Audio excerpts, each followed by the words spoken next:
I'm Cynthia, and this is What's Cooking, and today we're going to make granola.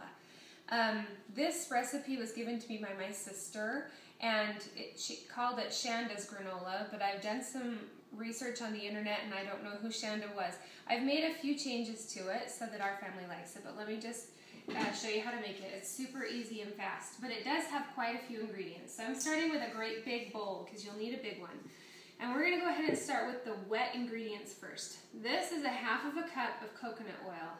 And it's almost liquid at room temperature, but not quite. I've put it in the microwave for about 20-25 seconds to make sure that it's nice and liquidy. Put that in.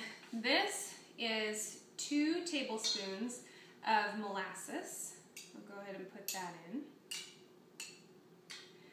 I also have 3/4 cup of pure maple syrup. Now, this is not your Aunt Jemima's or your, whatever kinds of syrup you usually buy to put on your pancakes. This is pure maple syrup.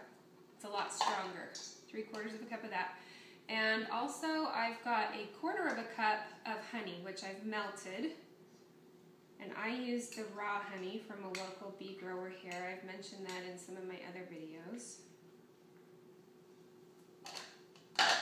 And then I have 2 teaspoons of vanilla.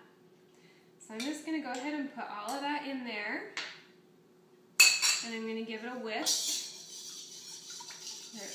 Make it so you can see. Just kind of whisk it all up, mix it together. Alright, and then to this mixture, I'm going to add some of the dry ingredients. So this is 2 teaspoons of cinnamon. And I've got about 1 1/2 to 1 3/4 teaspoons of salt. Stir those in. Alright, now we're going to add, this is 2 tablespoons of flax seeds. And I also have 1/2 cup of sunflower seeds. These are not salted, but they are roasted. And I have 1/2 cup of toasted sesame seeds. And I have a cup of flaked coconut, and this is not sweetened. This is actually chips, but you can use flakes. I've also done it with sweetened coconut when I didn't have time to go to the Whole Foods store and find it without the sugar, but if you don't want the added sugar, it's better this way. And this is 1 cup of sliced almonds. They don't have any added salt to them either. And I'm just going to stir the whole thing together.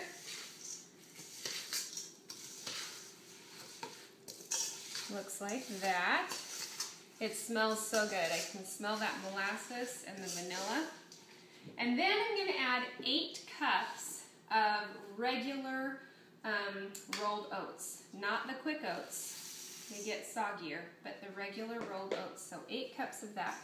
And then I'm just going to kind of fold the whole thing together here. And that will take just a minute. There we go. Can you see in here?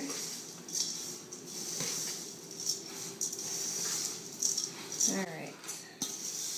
And now, once you have it all stirred together, all you're going to do is put it on a cookie sheet, and you're going to bake it.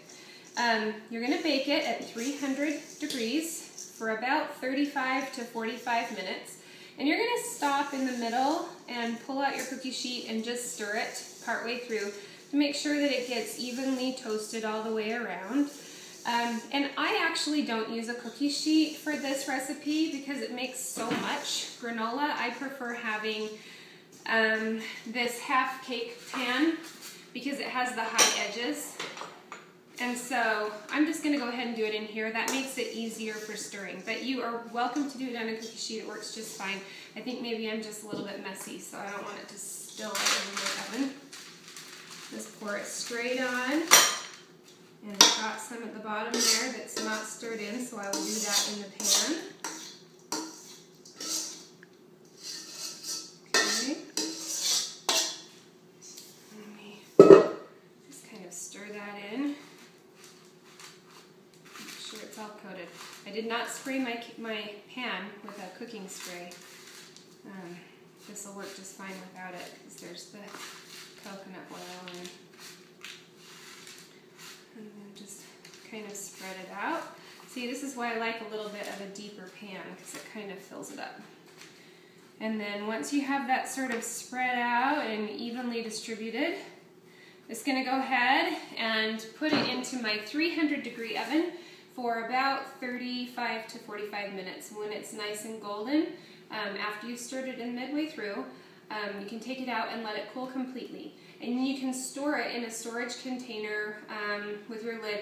I personally, when I make this, my family eats it so fast that we don't even have a chance to let it sit there. So I don't really know how long it would keep, but it's delicious. It's so good. So give it a try.